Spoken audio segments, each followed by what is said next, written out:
नमस्कार, मैं हूं प्रमोद और आप देखना शुरू कर चुके हैं दी सड़कनामा.com। इस वक्त मैं मौजूद हूं हरियाणा के सिरसा में। आज मैं आया हूं लक्ष्य कोचिंग क्लासेस में और जैसा कि आप सब लोग जानते हैं कि पिछले 4 सालों से लक्ष्य कोचिंग क्लासेस है वो सिरसा में जो है बेहतर शिक्षा है वो दे रहा है स्टूडेंट्स को, और जो है सैकड़ों की संख्या में यहाँ के विद्यार्थी है वो सरकारी नौकरियों में भर्ती हुए हैं अलग अलग। और चाहे राजस्थान की हम बात करें, और ख़ास बात ये भी है कि अब आपको 12वीं के बाद जो विद्यार्थी 12वीं के बाद चाहे सीकर, कोटा और दूसरे राज्यों में जाकर के तैयारी करते थे चाहे अलग अलग विषयों की, अब उनको वहाँ जाने की ज़रूरत नहीं है, क्योंकि सिरसा की लक्ष्य कोचिंग क्लासेस में आपको ये तमाम सुविधाएं मिलेंगी। 12वीं के बाद आप यहाँ पे तैयारी कर सकते हैं। इसके साथ साथ जो है चाहे बीए की पढ़ाई हो तो वो भी की जा सकती है। इसके साथ साथ जो है तैयारी आपको यहाँ पे करवाई जा सकती है। तो मैं आपको तस्वीरें इस वक्त दिखा रहा हूँ लक्ष्य कोचिंग क्लासेस की, और हमारे साथ इस वक्त लक्ष्य कोचिंग क्लासेस के डायरेक्टर हैं रमन सारन। हम उनसे भी चर्चा करेंगे। साथ साथ हम आपको दिखा रहा हूँ तस्वीरें कि किस तरह से यहाँ पे जो है तैयारी करवाई जाती है, उसकी तस्वीर हम आपको दिखा रहे हैं कि मैनुअली जो है वो तैयारी है वो यहाँ पे करवाई जाती है। और इससे पहले जहाँ इनकी जो टीम है प्रॉपर, चाहे राजस्थान की बात करें चाहे हरियाणा की बात करें, तो तमाम जो कोचिंग की तैयारी है वो यहाँ पे करवाई जाती है। इनको जो अनुभव टीम है, राजस्थान में भी इन्होंने हज़ारों की संख्या में जो सिलेक्शन दिए हैं, और हरियाणा में भी जो है चाहे सरकारी नौकरी की बात करें, चाहे बैंकिंग की बात करें, चाहे हरियाणा स्टाफ सिलेक्शन कमीशन की बात करें, चाहे आरएएस की बात करें, तो तमाम जो तैयारियां हैं वो यहाँ पे करवाई जाती हैं। और 12वीं के बाद जो अब आपको कोटा और जो है राजस्थान या सीकर जाने की अब आपको ज़रूरत नहीं है, क्योंकि यहाँ पे भी आप ये जो तैयारी कर सकते हैं। और ख़ास बात ये है कि इस साल जो है ख़ास करके जो छात्राओं के लिए बस सुविधाएं हैं वो भी जो है शुरू की जा रही है। सिरसा ज़िले के चाहे हम बात करें, चाहे कालवाना की बात करें, चाहे खारिया की बात करें, चाहे जमाल की बात करें, तो वहाँ पे भी बस सुविधाएं हैं वो शुरू की जाएंगी, ताकि छात्राओं को सिरसा आने की किसी भी तरह का कोई दिक्कत का सामना ना करना पड़े। और 12वीं के बाद आपको यहाँ पे तमाम जो कोचिंग की क्लासेज हैं वो यहाँ पे मिलेंगी। इसके साथ साथ आप ग्रेजुएशन यानी कि बीए की पढ़ाई भी आप जारी रख पाएंगे। और इसके साथ साथ जो है कोचिंग की जो तैयारी है, चाहे सरकारी नौकरी की तैयारी है, चाहे रेलवे की है, चाहे बैंकिंग की है, तो तमाम तैयारियां हैं वो यहाँ पे करवाई जा सकती है। हमारे साथ इस वक्त इस लक्ष्य कोचिंग क्लासेस के डायरेक्टर हैं रमन सारन। हम उनसे जानते हैं कि सर, ये जिस तरह से अब फाउंडेशन कोर्स आपने शुरू किया है, तो छात्राओं को किस किस तरह की सुविधाएँ यहाँ पर मिलेगी विद्यार्थियों को? जी प्रमोद जी, धन्यवाद यहाँ पे आपका पहुँचने के लिए। और मैं बता दूं, लक्ष्य कोचिंग क्लासेस पिछले 4 साल से सिरसा में कार्यरत है, और जो हमारी टीम काम कर रही है वो पिछले 11 साल से हम इस फील्ड में कंपटीशन कोचिंग में हैं। हमारी जो संस्था चल रही है वो गंगानगर और बीकानेर चल रही है। हमारी टीम ने अभी तक लगभग 4,500 सिलेक्शन देने का काम किया है। और सिरसा में हम 4 साल में, बीच में 2 साल के कोविड ही निकल गया, और उसी को देखते हुए लगभग 250 प्लस सिलेक्शन जो देने का हमने काम किया है। और इसी की तर्ज पे बच्चों का यहाँ पे हमने जो एरिया एनालिसिस किया कि बच्चों को कोचिंग के साथ ही साथ ग्रेजुएशन की भी ज़रूरत है, तो इसी को ध्यान में रखते हुए कोटा और बिक्का जो अपना सीकर की तर्ज पे सिरसा के अंदर अपने बीए का रेगुलर बैच भी लक्ष्य कोचिंग क्लासेस के द्वारा दिया जाएगा। यानी एक बच्चा जो +2 अभी पास आउट हुआ है उसको लक्ष्य कोचिंग क्लासेस में बीए भी करवाई जाएगी। और साथ ही साथ जो आपकी एसएससी, बैंकिंग, जो ये, क्योंकि यहाँ के बच्चों को पास इस चीज़ की नॉलेज नहीं है कि हमारा +2 के बाद एसएससी भी हम दे सकते हैं। सीएचएसएल लेवल होता है, यानी बहुत बड़े पैमाने पे भर्तियाँ करता है एसएससी। साल में 6 बार एसएससी का एग्ज़ाम होता है, बैंकिंग का होता है। तो इसी को ध्यान में रखते हुए लक्ष्य कोचिंग के द्वारा इस सेशन से 2021 से बीए का जो फाउंडेशन बैच है वो शुरू किया गया है, यानी बीए प्लस आपकी सरकारी नौकरी की तैयारी।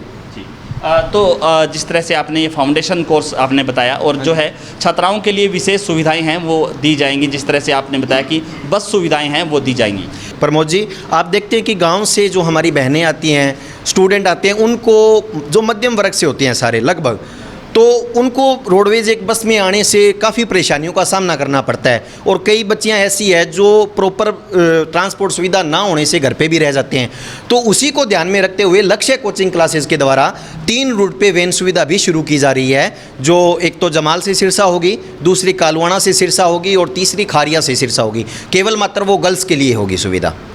और क्या कुछ कहना चाहेंगे, जिस तरह से हालांकि इस साल जो है हरियाणा स्टाफ सिलेक्शन कमीशन की ओर से बल्क में जो भर्तियां हैं वो की जा रही हैं, लेकिन जिस तरह से पेपर लीक हुआ, हालांकि जो है कल सरकार बिल लेकर के आई है कि अब सज़ा का प्रावधान होगा, पेपर लीक नहीं होगा। इसके साथ साथ चाहे पैरामेडिकल स्टाफ है या पुलिस स्टाफ है, उनकी भी खाली वैकेंसियों की सूची मांगी है। तो आने वाले इस साल में जिस तरह से हरियाणा स्टाफ सिलेक्शन कमीशन के चेयरमैन भोपाल सिंह खत्री ने भी कहा कि सैकड़ों की संख्या में जो है, हज़ारों की संख्या में जो भर्तियां हैं वो की जाएंगी। तो इस भर्तियों के आधार पे हम ये कह सकते हैं कि स्टूडेंट्स की संख्या है वो भी दिन प्रतिदिन आपके यहाँ पे बढ़ती जा रही है। बिल्कुल सर, स्टूडेंट की जो तादाद है वो तो देखो जी, एक अगर बच्चे क्लास में आया है और बच्चे को वहाँ पे क्वालिटी मिलेगी तो बच्चा अपने आप रुकेगा, वरना कुछ है ही नहीं। और दूसरा बात जो आपने कही, सरकार, मैं प्रशंसा करता हूँ सरकार की, जो ये सरकार ने स्टेप उठाया है। मैं बिल्कुल ये एक फैक्ट है कि पारदर्शिता आ रही है और दिनों दिन जो कंपटीशन का जो लेवल है वो हरियाणा में बढ़ रहा है। और जो ये टाइम आप देखोगे, अभी बच्चों के पास बहुत बड़ी अपॉर्चुनिटी है। जो ये टाइम है 6 से 7 महीने का, अगर बच्चा सही दिशा में तैयारी करता है तो निश्चित उसके सफलता हाथ होगी। क्योंकि जो ये टाइम है, अभी अगस्त चल रहा है और लगभग जनवरी और फरवरी तक लगभग लाख से ऊपर जो वैकेंसियाँ हैं वो होने वाली है। और इसका जो शेड्यूल है वो निश्चित थोड़े टाइम के बाद बच्चों को मिलेगा। तो बहुत बढ़िया टाइम है। किस तरह का स्टाफ आपके पास है, कहाँ से स्टाफ है जो जिस तरह से ऑनलाइन जो तैयारी कुछ कोचिंग सेंटर्स करवाते हैं, लेकिन आपके यहाँ मैनुअली तैयारी की जाती है। मैनुअली तैयारी पर सीधे तौर पर हम कह सकते हैं कि जो अनुभवी स्टाफ है उनके ऊपर जो है निर्भर करता है कि वो किस तरह की तैयारी करवाते हैं। चाहे बैंकिंग की बात करें, रेलवे की बात करें, चाहे हरियाणा स्टाफ सिलेक्शन कमीशन की बात करें, तो उनके बारे में आप क्या कहना चाहेंगे? प्रमोद जी, मैं बताना चाहूँगा कि अपना जो एक तो स्टाफ है वो सारे क्लास के अंदर फिजिकल प्रेजेंट होते हैं। दूसरा, बच्चे अब क्लास में बैठे हैं, मैं एक कोई हवाई बातें नहीं करता। बच्चों की जब क्लास लगाते हैं, सर पढ़ा रहे हैं, ये खुद जो हैं वो राजस्थान से बिलोंग करते हैं और इनको लगभग 8 साल का एक्सपीरियंस है। और बच्चा, एक भी बच्चा ये बता दे कि सर दिक्कत है, मैं क्लास में जब भी क्लास में खुद क्लास लेता हूँ, मैं जब भी क्लास लेता हूँ हमेशा बच्चों से पूछता हूँ कि आपका सिलेबस बिल्कुल सही चल रहा है। किसी भी स्टाफ में किसी भी प्रकार की अगर आपको कोई दिक्कत है तो मैं स्टाफ चेंज कर देता हूँ। क्योंकि अपने को मतलब है कि बच्चे गाँव से आ रहे हैं, पैसा कोई बड़ी बात नहीं होती प्रमोद जी। पैसा 6-7 हज़ार रुपये सभी के पास 2 महीने में फिर आ जाएंगे, लेकिन जो बच्चे का ये टाइम है, ये टाइम दोबारा नहीं आएगा। अगर मैं 6 महीने बच्चे का यहाँ वेस्ट कर दूँ तो का टाइम ये दोबारा आ जाएगा, 6-7 हज़ार रुपये उसके पास फिर आ जाएंगे। यही चीज़ है कि हम यहाँ पे बच्चों के भविष्य के साथ खिलवाड़ नहीं करते, केवल मात्र हमारा काम है पढ़ाना। और मैं बच्चों को भी बोलता हूँ, यहाँ पर आपका कोई मनोरंजन का सिस्टम नहीं मिलेगा। अगर आप यहाँ आते हो और केवल मात्र पढ़ने के लिए आते हो तो ही आपके काम की बात यहाँ पे मिलेगी। केवल मात्र हम क्वालिटी पे ध्यान देते हैं, बच्चों को सिलेक्शन पे, कि बच्चे का सिलेक्शन निकलेगा तो हमें बेनिफिट है।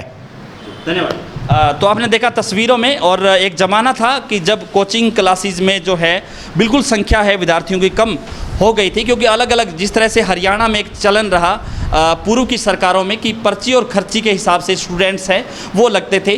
जब जब वैकेंसियाँ निकलती थी उससे पहले ही जो है चाहे एमएलए के आधार पे हो, चाहे मंत्री के आधार पे हो, इस तरह की लिस्ट बन जाती थी कि ये स्टूडेंट्स हैं, इनका सिलेक्शन होगा। लेकिन मनोहर लाल सरकार ने ये साबित करके दिखाया है कि वैकेंसी है वो पारदर्शिता के आधार पर भरी जा रही हैं। जिस स्टूडेंट्स का एग्ज़ाम क्लियर होगा, हालांकि सी और डी में कुछ ऐसा किया गया है कि इंटरव्यू भी जो है बंद किया गया है। तो एक तरह से सीधे तौर पे हम ये कह सकते हैं कि अब कोचिंग क्लासेस में जो है संख्या विद्यार्थियों की बढ़ने लगी है। विद्यार्थियों का सीधा टारगेट है, वो अपने लक्ष्य पे है कि वो अपना पेपर है उसको अचीव करें और जो है सरकारी नौकरी हासिल करें। उसको लेकर के जो है तमाम जो कोचिंग क्लासेस है वहाँ पे स्टूडेंट्स की संख्या बढ़ी है और विद्यार्थी है वो तैयारी करने लगे हैं, जुटने लगे हैं कि वो पेपर पास करेंगे तभी जो है उनका सिलेक्शन पक्का होगा। तो सीधे तौर पे हम ये कह सकते हैं कि बिल्कुल विद्यार्थियों का जो माइंड है वो बिल्कुल सेट है कि वो अब तैयारियां करने के लिए जुट गए हैं। और जो जिस तरह से हालांकि इस साल में हरियाणा स्टाफ सिलेक्शन कमीशन